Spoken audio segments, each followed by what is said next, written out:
Mais alors, ouais, ça va monter. Moi, je fais mon travail.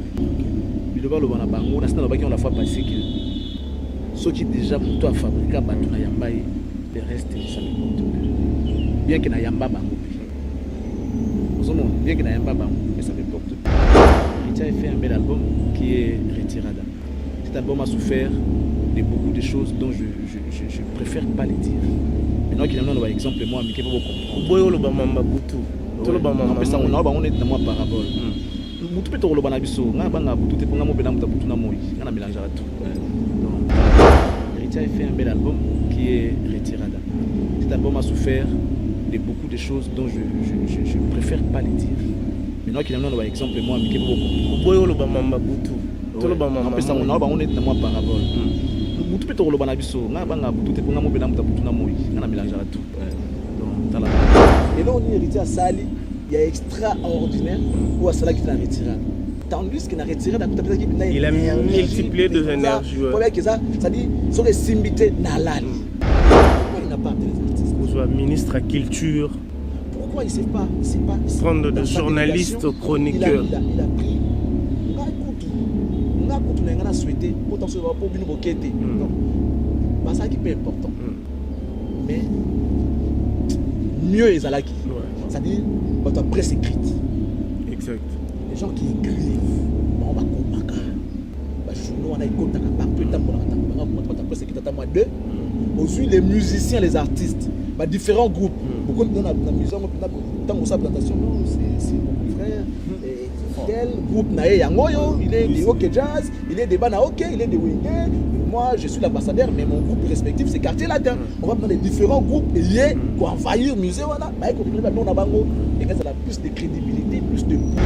Même si tout ça, Larry, tout le monde a rappelé dans la rue. Larry a dit que ce qui Kofi Maki Bakali, c'est parce qu'il avait voulu amener un jour à voyager les gars qui sont quittés. Alors, comme héritier à Minjora, il a fallu y avoir même qui sort de nulle part, bien dans une unité. Pour et ça la paix qui est pas imaginer parce que il y a ce gars ni buzz mais après 3 jours après c'est une raison j'avais dit à haute voix na sima ba Bakali na killer ba qui va je mériter j'avais dit à haute voix.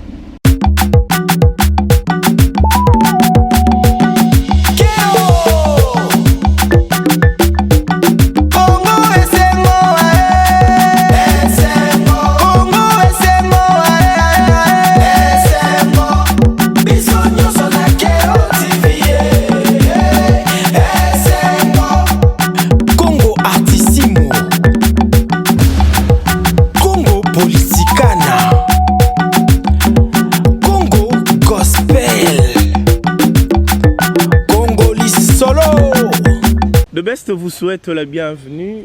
Merci à tout le monde d'être scotché, connecté, à nous suivre de partout. Je suis Jean-Cy Luonda, attitude égale respect.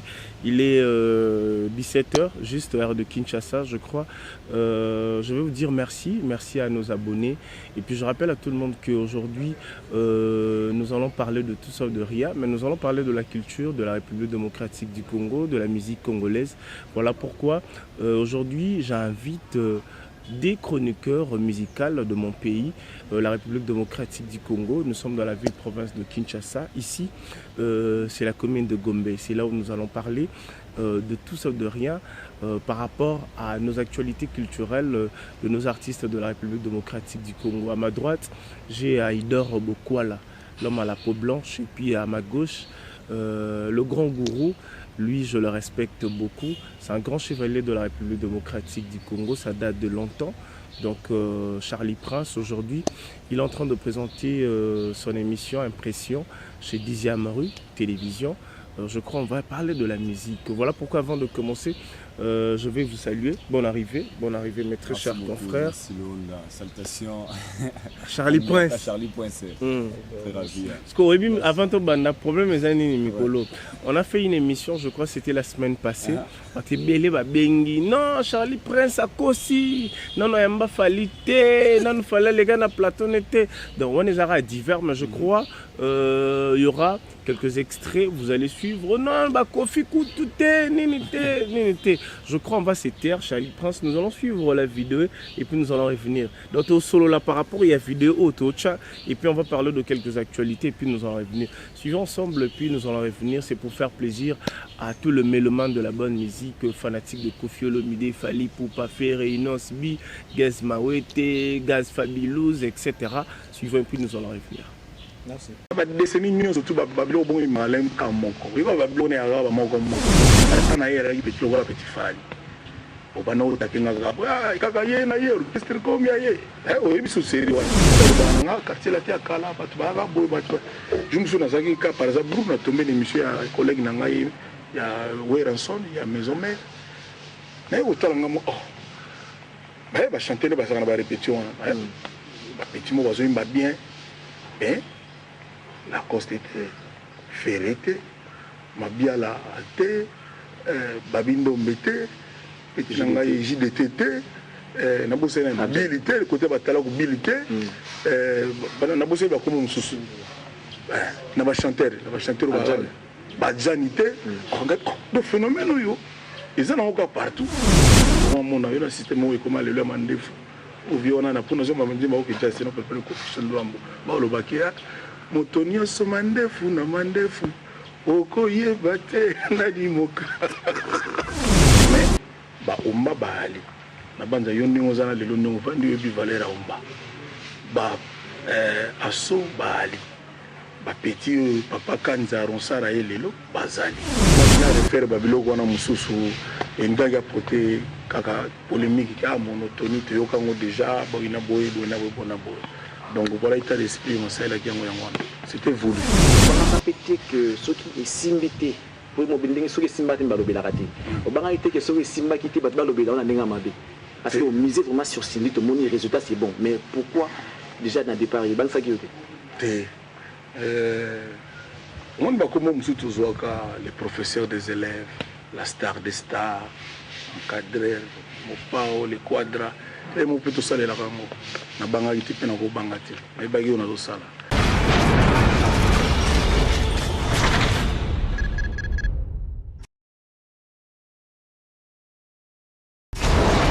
hela ma on a ekolo samo na boala roga misil na ningina loba oyekoya heya.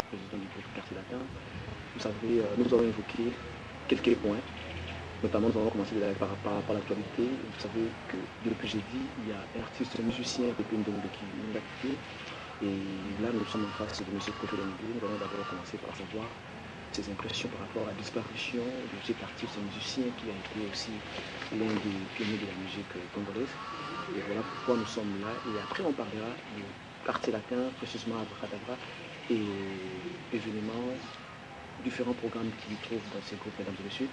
On va dire bonjour à M. Koffi Olomide. Bonjour Charlie. Voilà, comme j'ai tout à l'heure dit que nous allons commencer par l'actualité. En l'occurrence, le feu Pépé Ndombe qui nous a quittés depuis jeudi. Il y a un sentiment de Koffi par rapport à la disparition, il y a Moko Abayembi ou il y a combattu. Ouais, Nazaka Lukola, nous surtout à la musique, Naza Namokuya.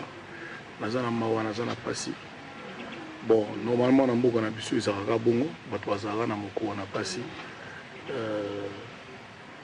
Moto so akufi na Congo bamonaka ke azali moto malamu, ka malamu na ndelo banaka. Mais papa wana akufi azaki lokola epa nanga azali lokola mwa master.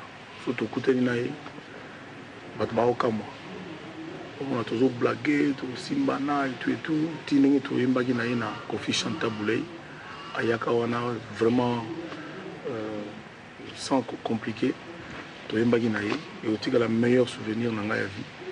C'est un grand, ngai fanatique na ye, na Friza, na Frizam, donc c'est orchestre na ye, parce qu'il na badino vango etc. Apé mana boboto, na adressé ba condoléances na ngana bana na ye, na ba parents na ye, na bandeko na ye. Et particulièrement na leki nanga collègue nanga Babindombe mona na ye bisunyo soto yebi puis bana na muso na yebite vraiment bayeba ke souffrance ta bango ngana zo kabala ndambo na ngeza pe ngai na kozala wana na ba cérémonie ya honorer mémoire tant que faire se peut. Donc que Papé Ndombe repose en paix. Merci beaucoup, Kofi Olomide. Alors, c'est vrai, évidemment, tout est comme on a vu, ça va tout sujet à réflexion. Alors, on a évité, c'est comme là, ça, moi, analyse, c'est vrai que c'est un mystère que tout le monde va passer par là. Et c'est là déjà, moi, tant au cancer, moi, mon pour la loi. Si je dois tant vraiment au cancer pour la loi, ceux qui voient pour la Kofi Olomide. Et ça, normal. À tout Sambeli, Bible 40 fois. Aussi, si on 40 fois, au Sambela, tous les jours, ça va aller comme sauter au Kufakaka. Pour Boutama, il y a un bateau.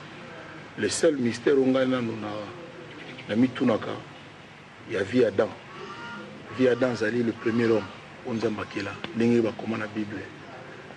La Kamora vie, on a Boutamate. Balamora Bima dans le jardin d'Éden. Elle a déjà Mukolo. Mais elle a eu Moutakala, elle a eu Bolumbo. Et puis Ève. Balamora Tindi Ève. Ève. Moutakala dans le jardin d'Éden. Mais elle habite sur Bakufa. Tout sur Basukandeni. Pour Boutamagite. Mais biso bato to Boutamagi, yo Charlie, Ngai. Patron ya chaîne Toali RTVS. Attends RTVS. JP Kambaya, tout ça, Kamanda, tout le monde, tout le personnel, surtout au Koufa, pour tout Boutama qui est dans la clinique, dans l'hôpital, dans le dispensaire, net bisou dans la Boutama na Zamba par accident. Donc docteur a quitté, mais les gars ils m'ont des gars na bateau bavoleka. To Koufa ka bisou surtout. À part via Adam na Ève, pour bango Boutama te, babima na jardin d'Éden, hein, de tout temps dans la Bible.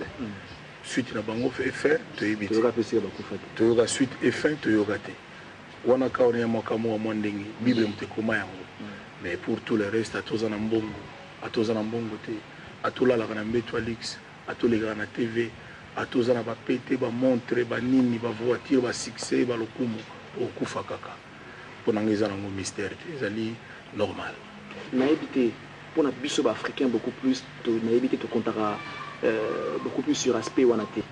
Après 50 ans, ils ont déjà âge pour me dire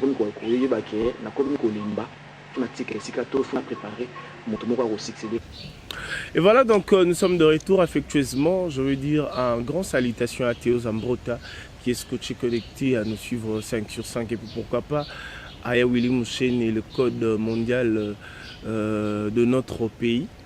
La République démocratique du Congo, mais hier moi côté la France, hier moi côté États-Unis, hier moi il y a comme c'est mondial. Charlie Prince, vidéo tout total. C'était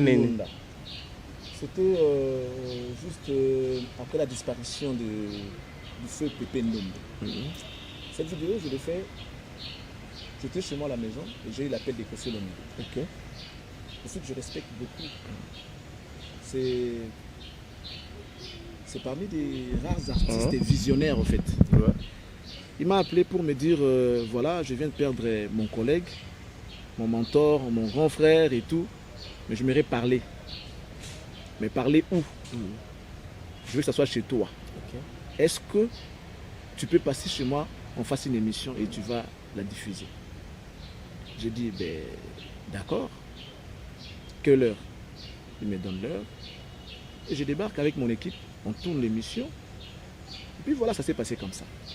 Et comme c'était une émission d'1 heure du temps, on ne pouvait pas parler que de la disparition de Pépé Ndombe. On en a profité pour faire d'une pierre deux coups, parler actualité, parler autre chose. Il vient de sortir son album Abracadabra. On a parlé de ça. Alors moi j'avais remarqué que dans cet album, il avait plus propulsé Cindy. Plus Cindy.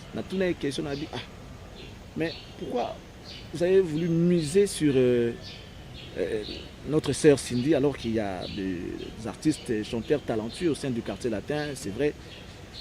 Mais pourquoi ces choix? Lui qui me dira, mais souviens-toi à l'époque, tu m'avais posé cette même question, la pression Koutoune, Nini. Ok, c'est comme Yamutumoko. Il faisait allusion à Fali. Nous avons une question, on a comme Fali. Natiki Yango, Nazumon à moi, oui, sous la même question et tout. Bon, ça s'est passé dans cette ambiance-là. Et puis voilà, l'émission était passée comme ça. Et puis, c'est l'élo. Je me suis discipliné au fait. nayebi o naza so na bata Kogi to Ergo Sum ngab na mta Kogi to Ergo Sum na mi yebi nga na mi yebi. Ça veut dire dans mon émission nako yambaka yo to na yambi lik na nga idor batu ba otala biso parce que na yebi là où je peux toucher. Je sais où toucher. Pour pas se là. Je sais quoi dire, comment présenter mon invité. Quelle question poser et à quel moment il faut la poser. Je sais ça. Goût et Michel Van Narawana. Je sais comment introduire. Je sais donner les goûts et l'envie. Pas bateau batalanga batalanga. Ngana ya bongo. Donc, on a besoin de soutenir pour émission d'Angers à la vie. On a besoin de zambete. Si vous prenez des commentaires, il y a bateau sur les appels, bateau sur balobaki ou balobaki parce que tu as clore tu as en parenthèse ou au rôle banini vite fait. Moi je fais mon travail. OK. Biloba lo bana bango na sina lobaki on la fois passé que ceux qui déjà moto a fabriqué bateau na yamba les restes ça me porte peu. Bien que na yamba bango pe. Bien que na yamba bango mais ça me porte peu. Na obeti lo solo moko ton quartier latin zalara. Oui, bah notre préféré minginan. Série à bandi on a vu souvent. On préféré mingi Gibson. Malheureusement. Les gens préféraient plus Gibson Boutou Kondol. Mais Kofi avait fait exprès. Il y a Obinissa, on a vu Sofali. N'a souci parce qu'il était un chef. N'a souci il y a aussi la concurrence Naba Wing. Parce qu'à cette époque-là, tu vas te souvenir de l'histoire à chef du gouvernement. Na côté offert et na maison mère, Alain Pela côté kuna ba Kangaki. Donc chef d'équipe, c'est-à-dire c'était le symbole de Alain Pela et Ferrigol. Kofi étant muto alinga perfection, alinga pe ko tiga la simate, il fallait côté na game. Il fallait pe ko luka chef na ko mape na top, ba ko mape otaka. Et ça la bongo. C'est comme ça qu'il a créé Fali. Or à cette époque-là, muto la équipe n'a présentable so moni eboé. Il venait d'arriver dans le quartier de la tête, mais on a Bogar, Gibson. C'était une parenthèse, je crois, chers téléspectateurs, nous allons avancer. Nous sommes aussi avec Aïdor. Il faut essayer de comprendre parce que l'autre fois, nous étions avec nos micro-cravates, mais malheureusement, technique, surtout est là, il est déjà 17h, tout est là, ça va prendre le temps parce que tu es déplacé, pour tu es ça, ici, tu tournes. Aïdor beaucoup là, tu es la bienvenue. Merci beaucoup. Aujourd'hui, dans la toile, il y a Internet, actualité sur actualité. Oh, ouais. Et puis que yo vraiment Nicolo, non église qui est parce que tu n'es pas pasteur de Nile. Jamais. Au moins, ben à sa pétage. Ouais, tu nous soutenir vers. Tu vous la bienvenue sur le. Tu as la tunica kasoge qui est parce que Charlie Prince pas pèse bis opposition te. Il faut que na ma tête tous en limité ton. Non, depuis toujours on a ensemble là. Moi je suis un croyant en fait. Ouais. Moi, c'est un croyant, je sais comprendre place en dans la vie, la valeur, et puis c'est bon quoi. J'ai aimé mon prochain, je sais que Dieu est Dieu, Jésus-Christ est Seigneur et Sauveur. On a bien la gazone peut-être. Nous sommes dans chaque jour l'église, non, ça c'est pas moi. Ils ont d'adité. Non. On va parler de l'actualité. Je crois que Nangana Tunara Naïbara sur l'église qui est carré. Très bien. Parce que tu as avancé Nabiso. Ouais. Maintenant, je crois on va prendre quelques artistes. Aujourd'hui, il y a l'artiste Héritier Watanabe, la Poulga que je salue affectueusement.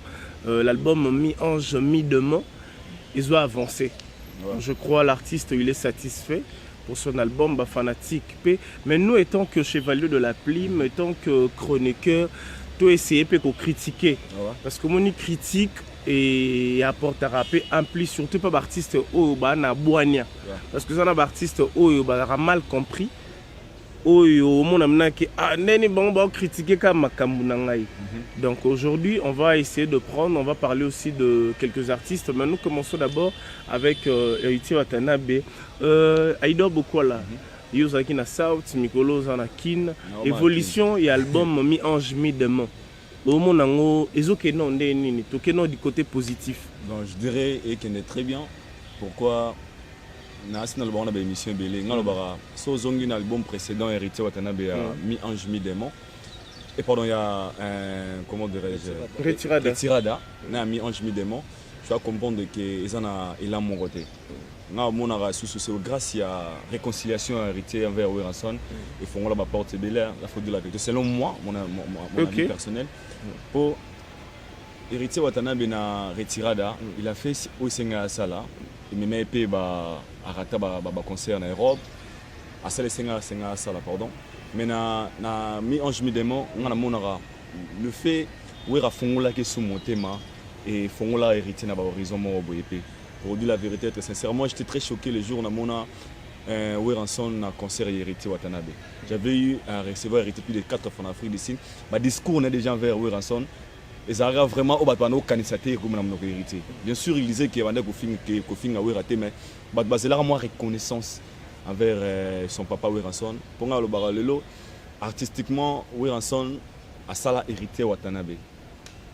Donc, musicalement, sorry. Héritier ça m'a produit fabriqué par Weranson. C'est il faut dire là, c'est longa. Ouais, alors tant à longa qui est difficile de dire de parler sur la facilité. Mais c'est vrai, Charlie Prince. Wera Fabrica. Ouais, oui. Je ne sais pas si il me dira à contredire. Fabrica. Il avance avec ses idées. Il avance avec mes idées. Ok. Alors, parenthèse, on parce que déjà, Watt le confirme à tout moment, c'est mon formateur, il m'a formé à tout, il dit même dans ses émissions, il témoigne. Et récite, il y a mi-ange, mi-démon, c'est aussi parmi le moment où Watt avait bien compris que s'il est ce qu'il est aujourd'hui, c'est grâce à Weranson. Et Weranson, il peut monter ma pas héritier Watanabe. Et tout le monde a les mi-ange, ils ont même hérité. Ici, comme aujourd'hui dans la musique congolaise, héritier est compté parmi les 4 grands artistes musiciens congolais. On va défendre Bissau Pelibanda. Quand on voit la récite, il y a l'album, tout le monde a sorti, tout le monde a tourné. Et tout le monde a mis en niveau de mériter Watanabe. Il concert va tourner d'Europe, tout le monde a doublé en Atlantico, tout le monde a les lots Congo awa sans valer la face. Album Morotezo Bet na bar que le héritier Watanabe avec sincérité. Il y a les artistes aussi. C'est ça que je dis. Non, pas clair. On a par exemple na Congo awa. OK. Qui na bar, qui vraiment 5 chansons, 6 chansons, 7 chansons, bâtiment tout 5 6 héritier Watanabe album il fait partie il fait partie il y a l'album non parmi OK des albums aux bêta makasi il y a mis un bezali.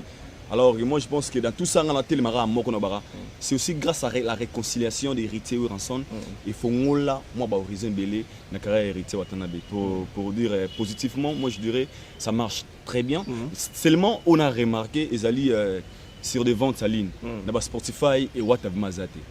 C'est qu'il faut dire la vérité. Na Spotify Azate Azali par rapport le succès qu'il a na ba vente na vente c'est ce qu'il a ici au Congo na ba vente na iso correspondre traité. En fait même des albums autrement des obétatés à Congo mais sur le plan vente ikolo ezali kolo koleka mi ange mi demo.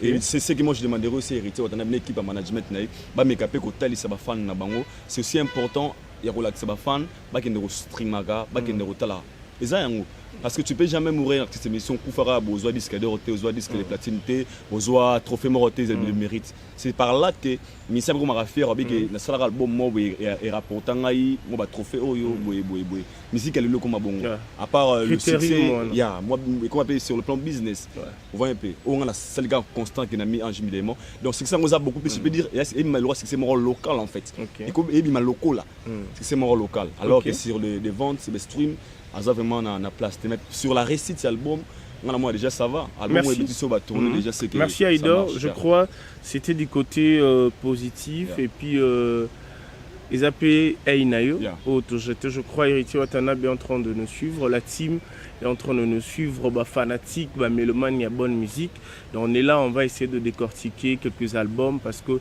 il y a les albums qui sont en train de vendre l'image de la République démocratique du Congo à l'extérieur du pays. On va essayer de prendre aussi Charlie Prince. Un mot positif d'abord Einayo musicalement par rapport à l'album Mi-Ange Mi-Démon d'Héritier Watanabe ils ont déjà Héritier au départ c'était un bosseur. Depuis qu'il a commencé sa carrière en solo, non, Héritier a commencé à faire ses preuves étant même dans Maison Mère.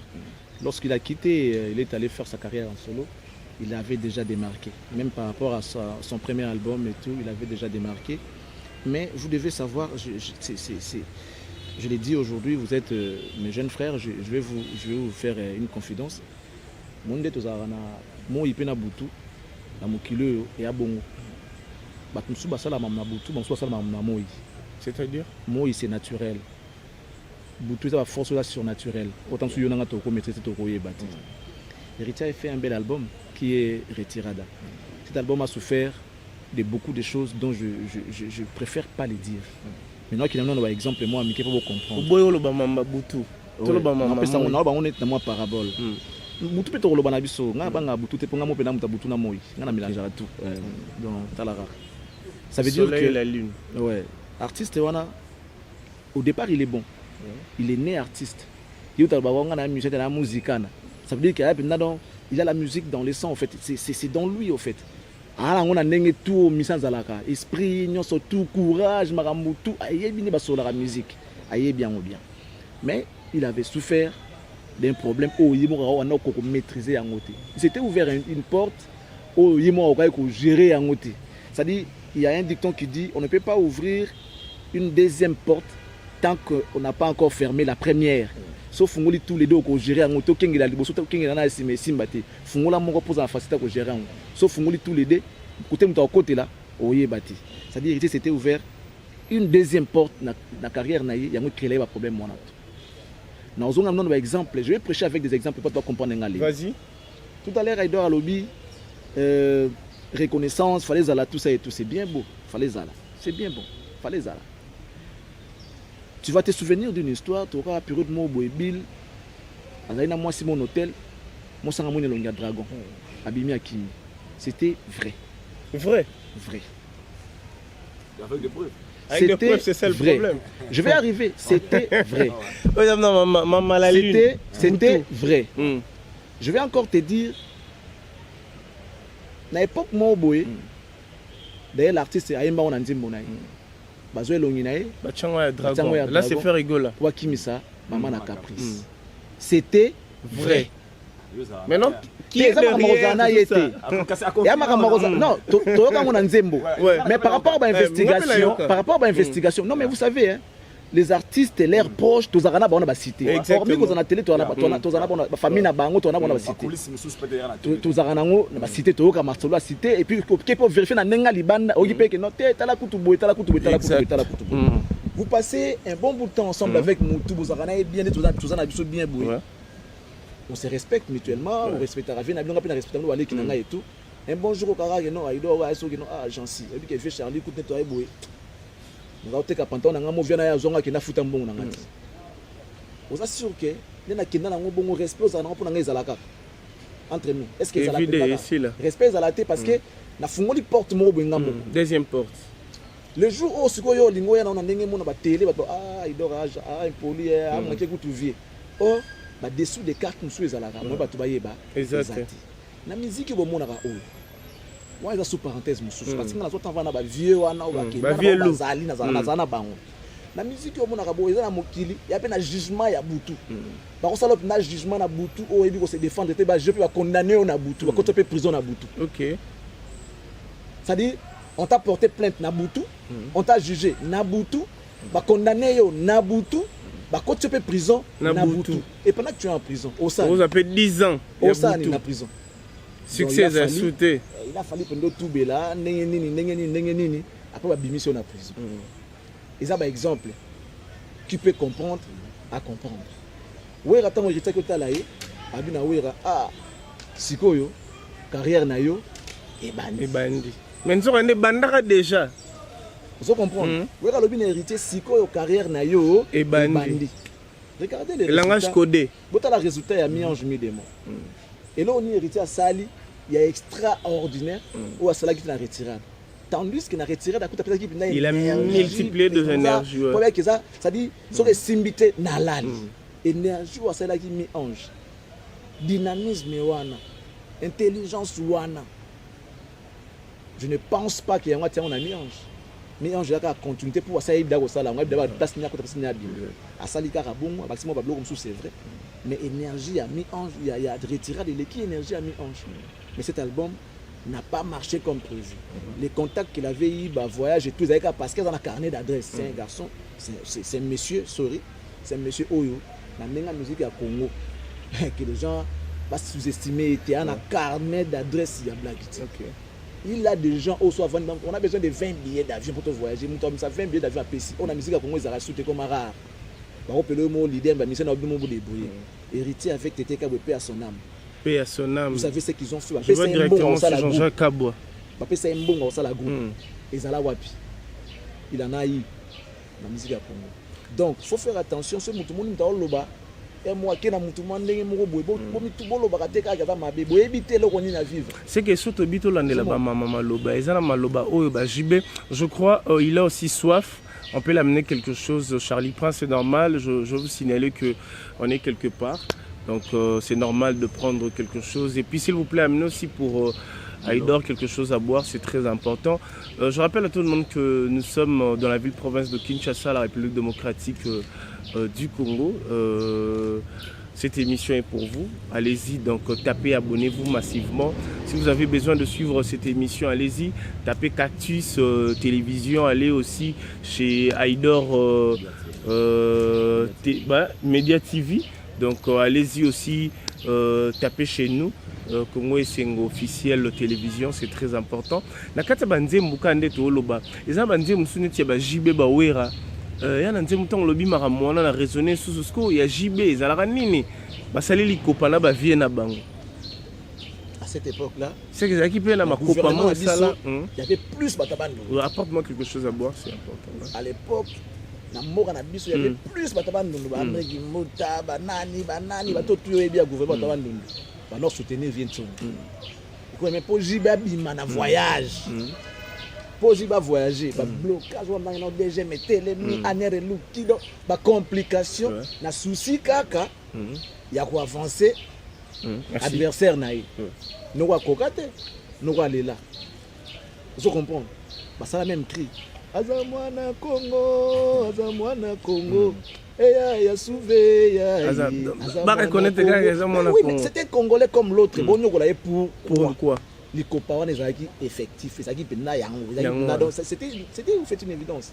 Mais parlons de Héritier Watanabe, Héritier n'a rien fait d'extraordinaire pour l'album na Ezaka carrière est bandée, carrière est bandée. Allez-y comprendre ça comme ça. Donc il y a Weranson est impacté dans ma épée. Carrière est bandit, mais bon, ceux qui derrière moi carrière est bandit. Tous ceux qui carrière dans la carrière. Mais j'y vais pas quoi que le bango, bah tu me soupes bah c'est le bango que le bango. D'abord, il y a moi comprendre qui est, il faut la kende kuna. Parce que kena no matanga no, akena no matanga ba ya mara. Comprendre qui il faut la kende kuna. Et là prison break, papa. Eh, faut la kende. La clé de la réussite, le succès. Faut la kende. Tant que c'est carrière et bandit. Résultat, ça se bêta. Bon, en fait, je vais encore revenir sur ce qu'Aïdor a dit. Bon, Aïdor, bah mérite est bien. Bah mérite est bien. Ça la ramoutou bien. Quand tu travailles, il faut jouer en haut. Ils ont bien, ils ont très bien. Mais lorsqu'on va revenir, tout le monde a deux buts. Il est qui? C'est quoi son métier? C'est qui? Il est qui? Artiste, chanteur. Chanteur, musicien. On va définir la musique. Qu'est-ce qu'on nous dit? La musique est l'art de combiner le son d'une manière agréable à l'oreille.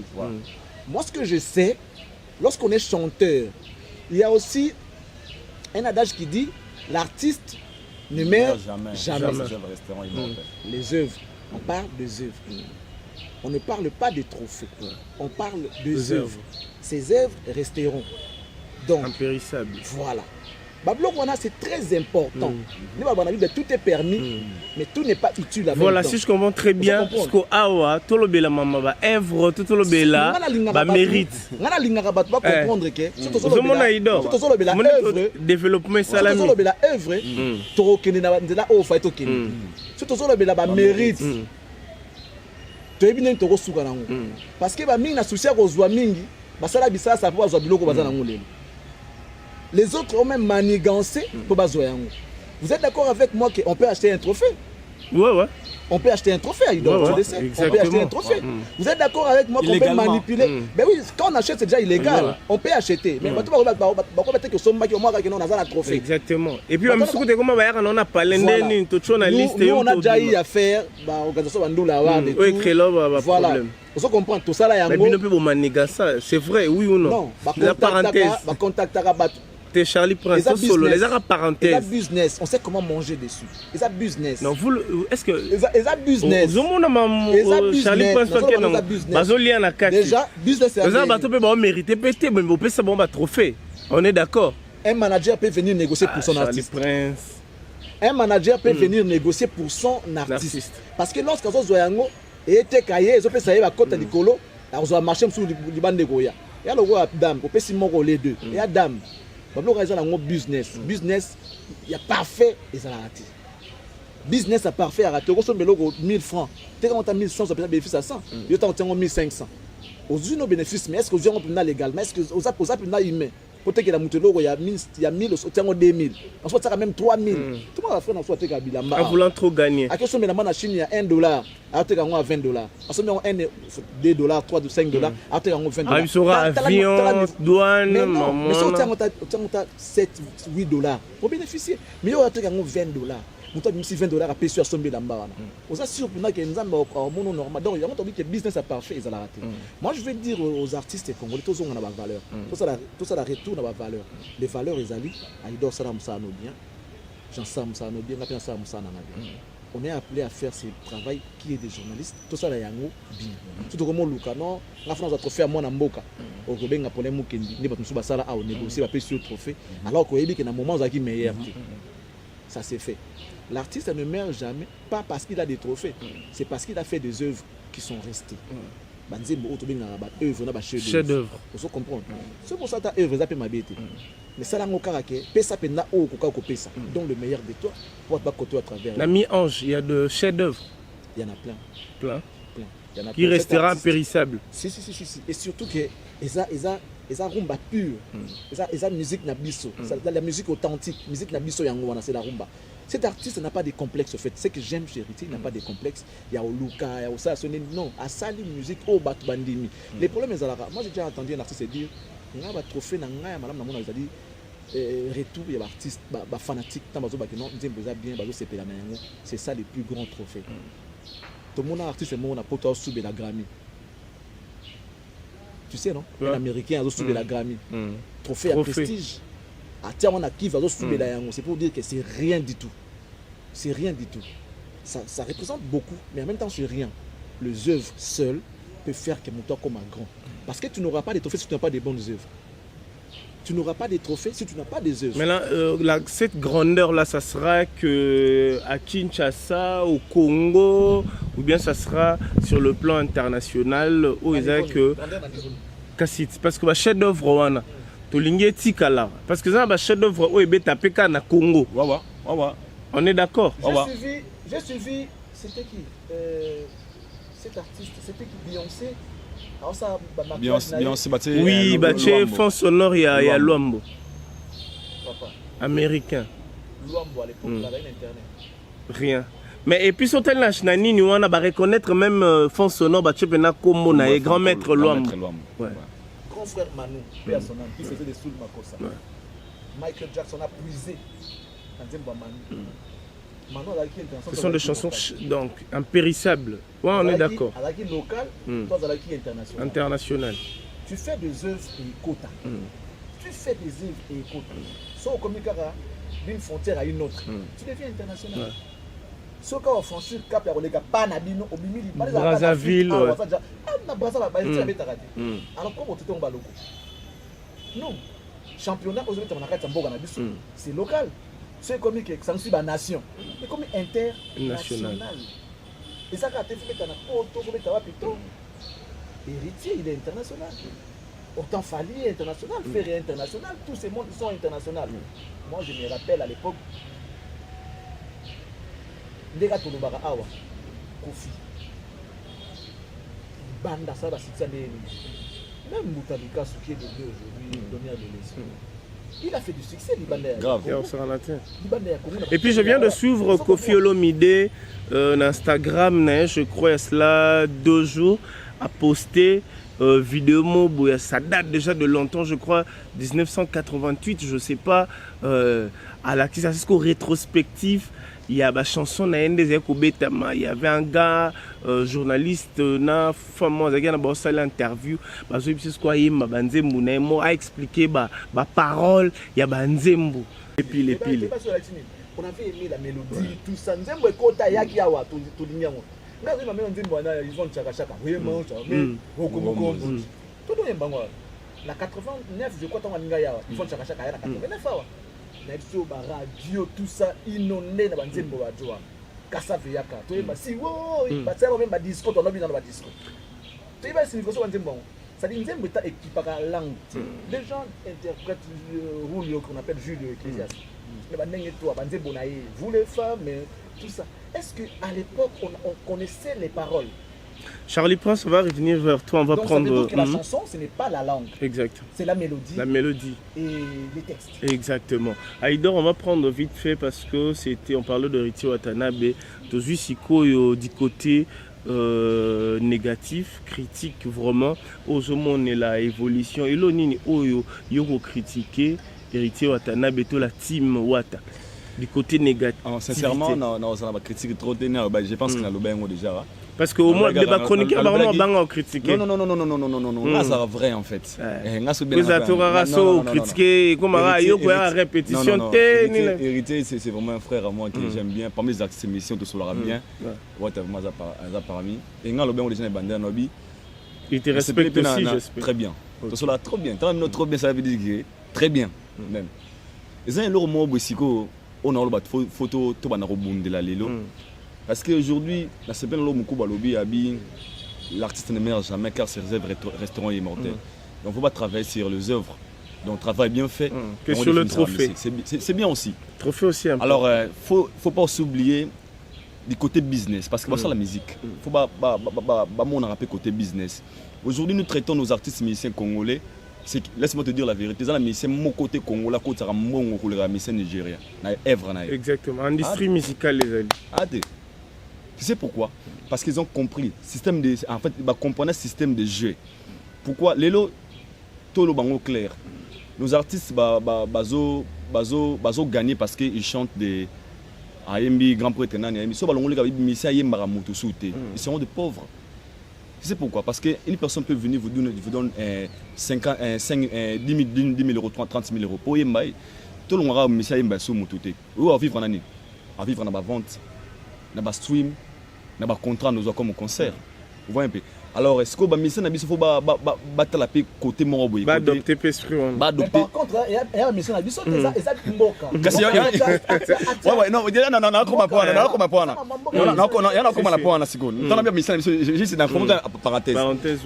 il faut pas comprendre.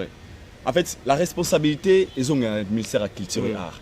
Je parle pas seulement des artistes musiciens, on a des artistes en général. On va au Sibir et l'Okouana, au Nigeria. On appelle cet exemple. Aujourd'hui, Davido a Rokende, dans la maison à son car neuf, il y a $100 000, on a la musique. Avec des contrats, avec des. On a Congo le lot exacté. Donc nous avons souffert de l'eau au moins. Au moins, on a la succès. Bien, bien, œuvre bien, mais elle est sautée. Elle est sautée. Au sein de elle est sautée. Pourquoi Yangomoni Mundele a un système mobile, il a facilité aux artistes, au moins avec Spotify, au Yébaginote, quand on a $10, $1, $2, sur le streaming, 100 000 personnes, on va revenir dans les abous. Ça vous pousse ne fils qu'à calculer les revenus au Zoa, dans l'album, au contrôler. Vous voyez, si on a une critique sur Héritier Watanabe, donc on a une critique au Moro. Na David Moussa musique mabanga ba dédicace atikate nabi a télémapé mingi sur ba Spotify ba iTunes parce que c'est par là aux monde ba revenu na yo dernièrement na bibi na filé à la singa binanga ya tala ninanga matala mona la singa $655 000 au moins c'est ce qu'il a gagné na moi ba vente na moi biloko ne wa c'est son c'est à lui yango ne ba misafa ba bundela ni na singa pe Héritier Watanabe a télémapé mingi sur Spotify. Nous allons maintenant, les hommes qui les communes facile. tout le monde a ébiqué sur côté de téléphone, on a téléchargé Spotify. C'est une façon de soutenir mon artiste. Maintenant, ils doivent imposer ça, fanatique. Parce que c'est la musique actuelle. Auparavant, tu vas sur YouTube. On a un américain posté, il a gagné $150,000 sur YouTube. On a view. On a bien $150,000. Mais au début, on lobby bon, je me suis rappelé aussi, ma fanatique est belé puis dans la carte visa. Il y a aussi mais il y a faut qu'on clique le système.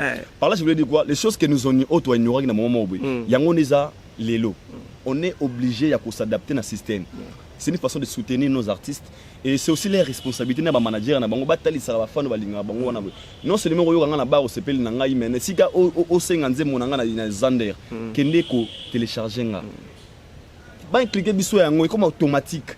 C'est un travail que tout partageant moi na Congo développement et royal changer mentalité. Nous devons commencer par laver d'abord le cerveau. Pour le moment, nous sommes dans la carte, la place n'a propriété et ils ont passé 20 ans. Le Nigérien que mon ami Aïdor a fait mention ici, ils sont locaux. Quand en Nigeria, ils sont millionnaires. On a plus de 80 millions d'habitants. 80 millions, mon frère. 12 millions d'habitants. Ceux qui ont consommé artisanal, comment on est à FNAC, ceux qui ils ont la vente à France. Les Nino, rappeurs français, le mieux vendu en France. Ça dit si vous avez Congolais qui étaient en France, Congolais. Congolais faut être en Mboga. Ah ouais. La charité bien ordonnée. Ça va $1. Tout ça va Congolais change na mutu, ya ko to azobe na mutu, ba te na ça dani pour na kota na France, na comme danger. Et aussi banane parce que le niveau aussi compte. Niveau za nango ba yebi na France mais na communauté na biso. C'est plus consommé dans la communauté.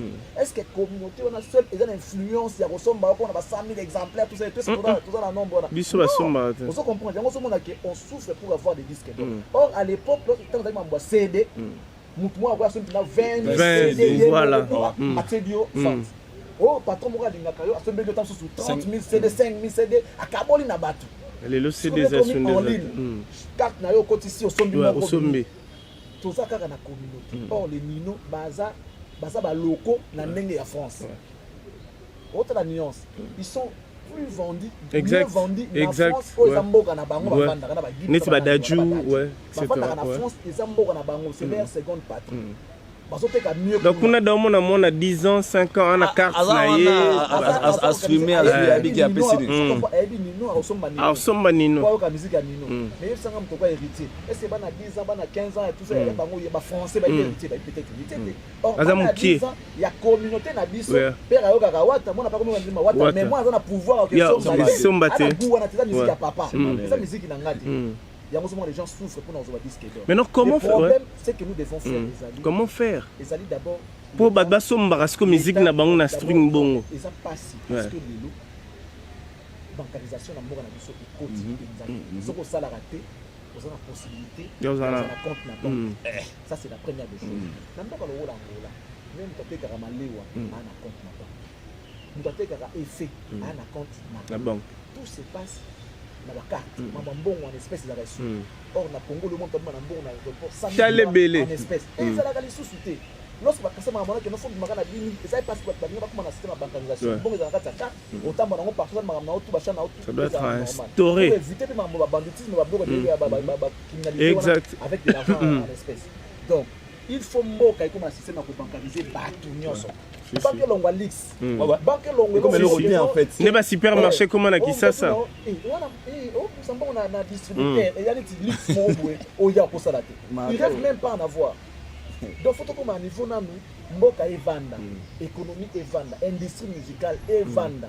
Voilà ça va tout avantage ya pour streamer, ya pour somba. Exact. Revenu wana état ko payer tout ça ça peut servir dans l'économie na biso ya mboka. Ça c'est vrai. Vous comprenez? Pourquoi les Français ça la tout ça pas dit bah dit que ça na ba droit ba na revenu aux autres dans l'état. Tu comprends? L'État génère de l'argent, ils ont qu'il n'est pas la reconstruction, il y a construction très important. Mais ça, quand on a fait l'État, ça n'a pas droit, n'a pas besoin. Tout ça et tout, bah droit et qu'il n'a pas passé par là. Oh, tout ça se retrouve. Bah toi, tu vas travailler, bah peine à battre, bah salarié, bah foutre ma peine à moussala, bah salarié. Mais tout le baboué, les temps où l'État n'a pas instauré Maramouana T. Nous étant que chroniqueurs de musique, idée to stratégie ni toko sala. Ba fanatique ou ba la biso ba mélomane ou ba la biso to instaurer bango que non nos artistes congolais wa bimisi album net héritier boé azana mi ange mi demon tozana ba Fabrigas tozana ba Fali Poupa ba Kofi Olomide soko lingo somba par exemple Nzembu tel il y a innocent Beta et Zalaraboé. Est-ce que d'abord il y a des émissions pareilles au Kaka? Est-ce que l'artiste bango moko, ba chroniqueur ba pe sara bango pe moi temps pardon nos polémiques nenge zalaka, il y a quoi expliquer nenge ni mutako ça lâche en ligne. Il y a un Luanda, ils ont responsabilité à mon nene. Il y a d'abord premièrement bango mo artiste nabiso ça devant nabiso. Aujourd'hui, au lobby le mot très important. Tu invites un artiste dans un plateau, le roi Mbiaka Boye, un artiste, au lieu de solanaye makambo un avantage pour la carrière, je suis là pour lui poser des questions. Où est ça la la promotion peut être importante. Alors que tu peux poser une question, un artiste qui a 1 million d'abonnés sur Facebook, aux internet, mais il a du mal à 1 million d'abonnés sur YouTube. Facebook, YouTube. Ok, c'est facile.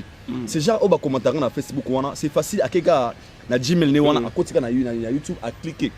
Mon frère, laisse-moi te dire, déjà tu as mis Lelo, YouTube a refini une Oabimisaka. Tu peux pas streamer. Peut-être, l'autre va peut-être, ok, bah, nous allons gagner 50 000 streams, bien sûr, mais le fait n'est que de regarder juste Malamoko, Coco de sa musicien à view. Au cabinet quelque chose. Exact. Tout ça, comme YouTube, tu as dit, combien de personnes qui gagnent de 15 000, 10 000 dollars, bah, musicien. Un artiste musicien, ça peut-être à 6 millions, par exemple, 50 ou 500 millions, 300 millions à YouTube. Tu sais combien tu lui as payé? Et c'est possible. Les lots, il y a 200 fraises, les gens actifs de 24 heures, il y a des gigas. Tu peux regarder même une émission d'une heure de temps. Exact. Alors que nous nous avons posé l'album peut-être qu'il a fait tout, il a fallu tout hériter au Taliga sur YouTube, ne pas de la Oli, de la Bluetooth. Et ce genre de choses, il faut tout cliquer en mode fanatique. Fan il y a auto linga musique attend kala, ni ba mbere ba kola kala, ça yango ya les lots besoin phone Android. À l'époque, faut qu'il y ait une victoire au télémio zéro quand Zemba Wira Bini. C'est pas aujourd'hui. Aujourd'hui un enfant de 15 ans qui a l'émission sur YouTube. Mais moi on a le roi yebina été, il y a on a peut-être Davido parce que biso moto là ça a été qu'il faut ta la mission parce que revenu on est ça la gueule. Le coup la ministère qui tire arna biso ba mission nous trop soutenir ba mission autrement. Yango ni monde là c'est ba plateforme wana eko sunga bango pour l'instant. Exact. Moi je veux dire quelque chose je crois avant Charlie Prince à Loba et puis ngapo nanga tout ça un problème on a ba média na biso. Toujours promouvoir mingi artiste et libanda qui a en akin il y aura netibo au mona playlist et ça par exemple la chaîne X artiste il y a Nigeria Côte d'Ivoire bah y a jamais au mona ba pesi mongo na ba régie par rapport à promo ils a raté mais au mona mena que non Kofi fa les ka fa pesa autant ouais avant les ka fa les ka pesa autant mais déjà plus bon oui les chaînes sont chaînes commerciales oui to boité mais na vandi na Dubaï na bandi ko zappé na ba chaîne na bango je te dis niveau bazo ça la promotion ya sport na bango ya musique na bango na mi tout na bi ya on a ba chaîne oyo ba ko l'exata ouais raté ba ko l'exata Kofi Olomide té ils sont fous en fait na tout ni na muto zakina na bi ande so va net na chaîne oyo ba l'exata ouais raté abi papa o la butu mobimba o raba nzemu na bango. Charlie Prince, un mot par rapport à tout ça. L'État souffre ses responsabilités. Chaîne où ils ont habité ça, maman, ils ont RTNC. D'abord, il faut avoir l'exemplaire. Parce qu'il y a la subvention, il y a l'État. Elle est subventionnée, il y a un bon à l'État. Pour retenir rigueur, il y a des logos comme business. Ceux qui demandent à public, au côté des bons, pour imposer, imposer moto ezopesa mbongo ezopesa makoki. C'est le devoir de la RTNC. C'est que RTNC ça la RTNC musique. C'est le devoir de la RTNC. Non, il faut que ça y a un programme na lui il est trop politique on peut y bien té. Comment peut mabé. Moi na ba comme le moko na ba Je vais revenir puisqu'on est en train de parler. Tout à l'heure Aïdor a dit ouais un musicien tout ça et tout. Autour des questions ils ont qui nani et tout ça et tout. Il y a on toujours le banambo na biso. Au moni ba ba ça ba YouTube, ba chaîne ba YouTube. Ils ont qui ba ça pas nourrir la chaîne là-bas en espérant que revenu et ouais à la fin du mois. Alors ces gens-là bah YBP demande il y a public au bazan nango à faire. Public wana il n'a bilo wana. Mais ce qui est à Monique et le wana un côté là 1 franc, 10 francs, tout ça et tout pas changer il va rester là. C'est un problème il y a mentalité que la communauté commence à exiger bah produits au exa pur. Va consommer pur. Soit comment consommer pur, bah toi ça là n'importe quoi ils vont se lasser. Bah kotika bango moko moi bah ils ont tala ma sauté. Na mona mona bikole uto de ka oh non on est sans tabou. Et ça reste bah comment boyango. Bah comment c'est non c'est trop tout ça non dépravation des mers c'est tout. Bah comment boyango. Monique lali ils ont ça ma soumingi que ces gens là continuent sur na élan ba continuer ba élan. Ça veut dire que émission ils à terre où ils ont la polémique ils zangatina des émissions bidons. Surtout ça. Qu'ils ne regardent pas. Au sein d'une émission avec beaucoup de sciences nakati. Et t'as la maté. Les émissions scientifiques qui réfléchissent, les gens ne te regardent pas. Tu sais, on a appelé ça beaucoup d'exemples. Quand j'ai commencé Cactus, au CK, on a une émission, la déontologie journalistique.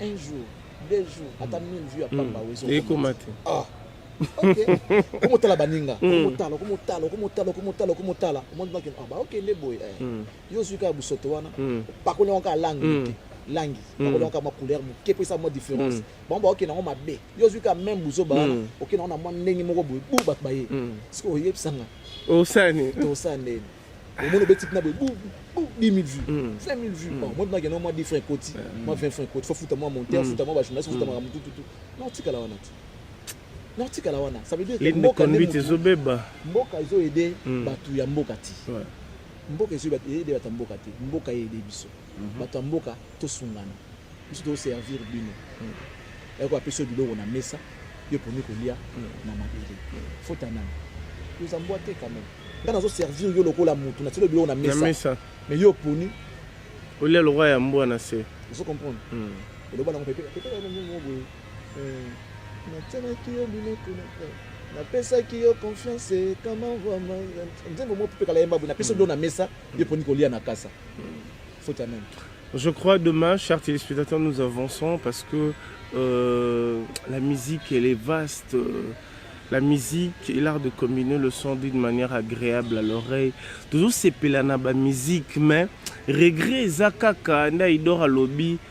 Artiste azolia kaka mingi na dédicace et puis et comme au moins maintenant que artiste court derrière ces gens et puis ba gens yango pe comme pena peke oyepe boye aroza la lamuke ne ma bien fan nananu avant et puis par réalité bon artiste va beta ngote kayake pas mutu 7h juste na 15 ba yambi te warara ba bureau ka nem ba ba ah to kenake pas ki ngani to comme 8h abimi 14h. Abetino tennis, ça sali makamuna ye sport na ye après. Moi je pense que naza idée mo yedinga avant katoka parler.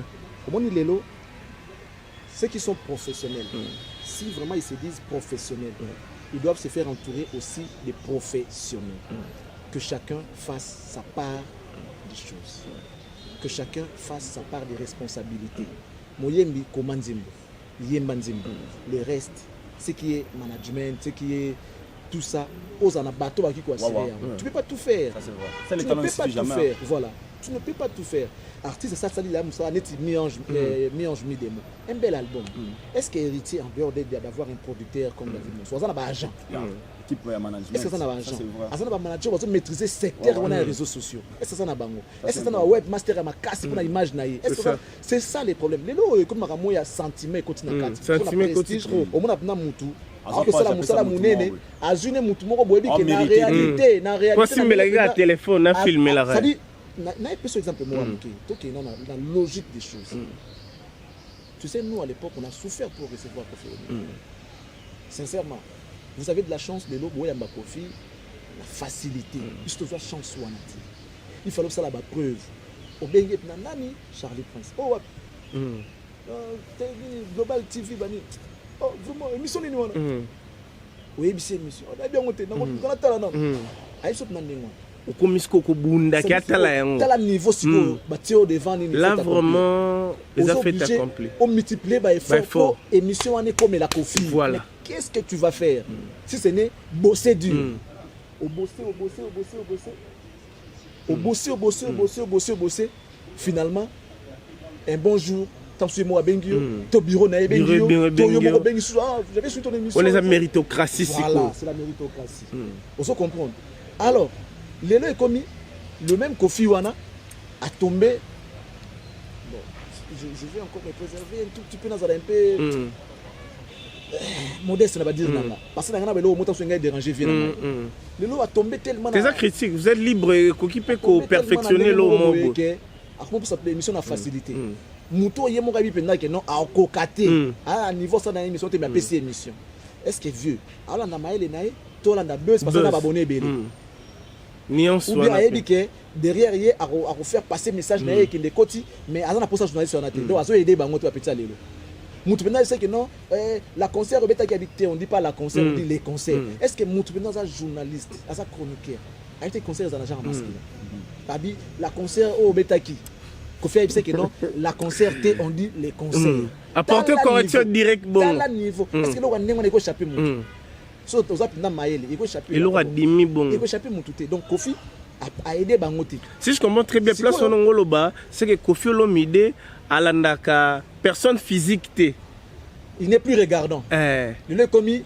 Alors on n'est pas abonné na bango ba fiona. OK pas na bango pour attaquer message na ekota mais ala posa na hoté. Peu importe aux zali na passer ka message na. C'est comme ça que Inonce bien fait na conférence de presse na alors je sais pas que tu étais là. A bengi na bato ba finga rai. Tous ces détracteurs a bengi bango.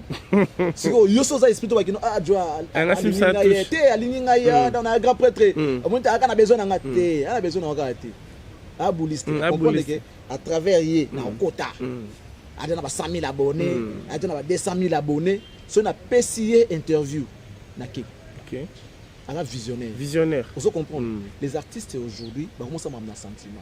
Nous ça pour prouver Jean-Cy Luonda, nous même un tel.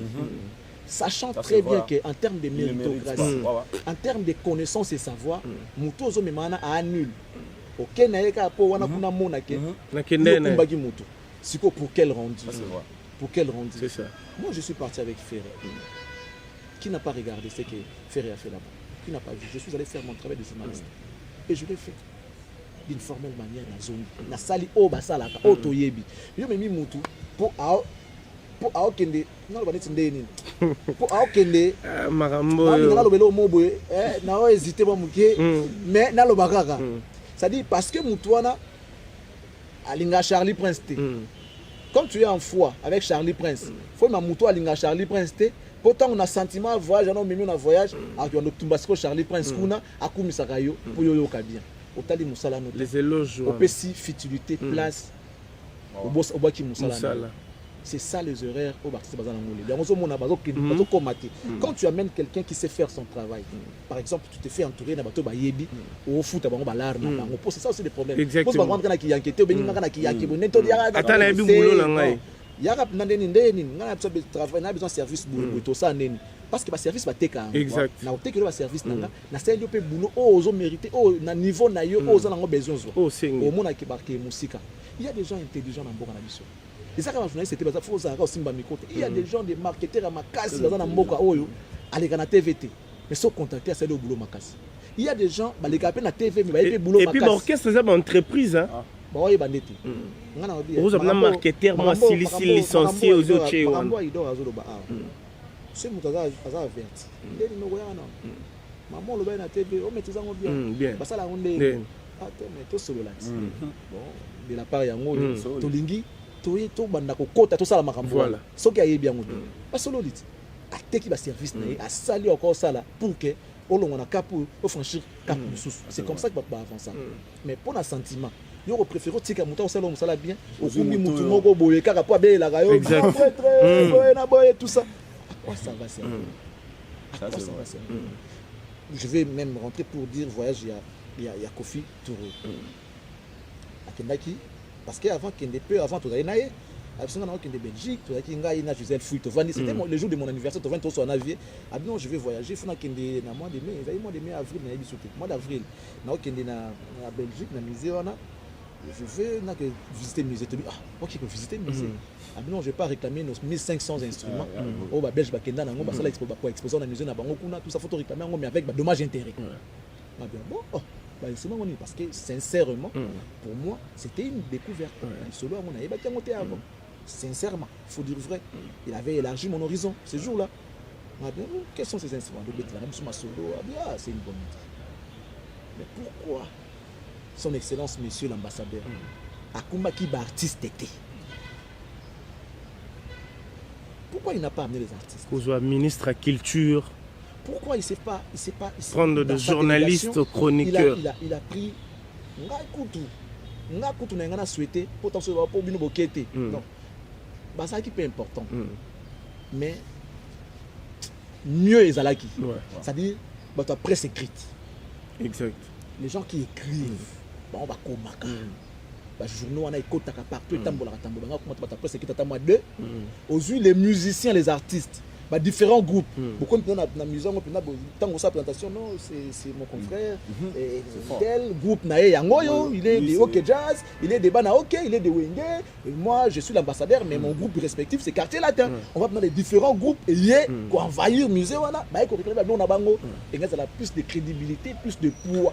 Même projet, même ce monsieur il est organisé, c'est vrai, il est organisé. Mais soit qu'il y a un bon, soit qu'il y a un conseil, monsieur l'ambassadeur, tu dois amener dans ta délégation des artistes et musiciens.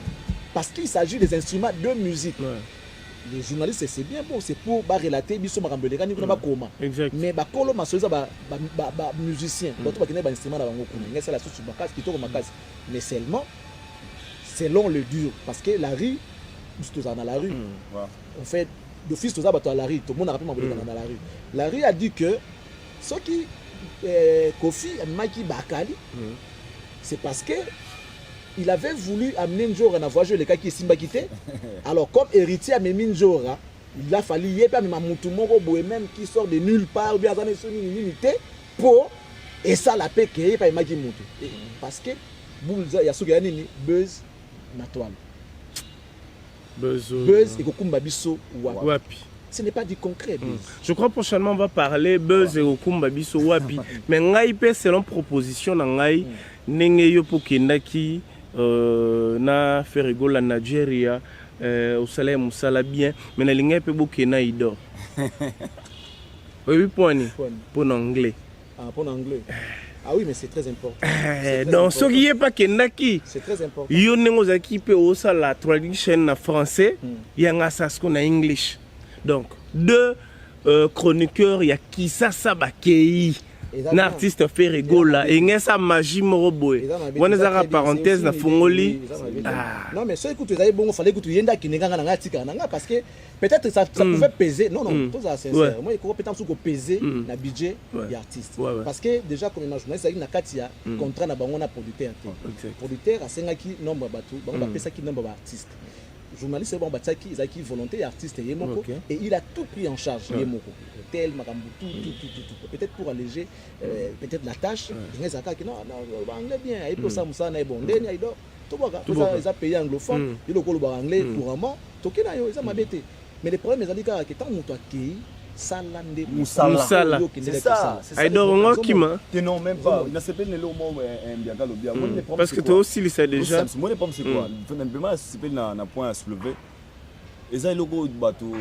En fait, ils ont mon quoi, ma cambo, ils ont ma musique. Là, il faut dire la vérité. Lélo, ce qui fait mal, ils allaient. Moi, je te moi, Kinto, vivre la réalité dans la musique. Les artistes musiciens congolais, beaucoup. Nombreux, ça va s'embêter, c'est Balinga Marambote. Balinga Bato, Badora Bango. Balinga Bato, en fait, dès qu'il y a une vérité morobo en face, tu deviens son détracteur. C'est que moi j'ai compris dans Kinshasa. Mental yakin. Si on a la vérité morobo en face, au méga Kobetango, au milieu des détracteurs. En fait, Balinga, pour Azala, en fait, à même on a service morobo, il faut Nalobara Sire Ferregola. Moi je le dis à haute voix, Natsouta Ferregola. Ferre c'est parmi les grands chanteurs de mon pays. Parmi les grands. Alors, les gens ont te soulever à Waya. Management, les talents ne suffisent jamais. C'est bien le bon moi je pense que le niveau de Ferré au Azanango, les talents qu'il a, la position à Azanango, on irait pour un match. Sincèrement. Et là, j'ai aussi responsabilité dans le management. Je me pose vraiment la question. Un jour, ouais, il faut chanter discours. J'avais parlé avec Tracy Eleza. Apparemment, je sens comme l'artiste souffre avec une chose, vous allez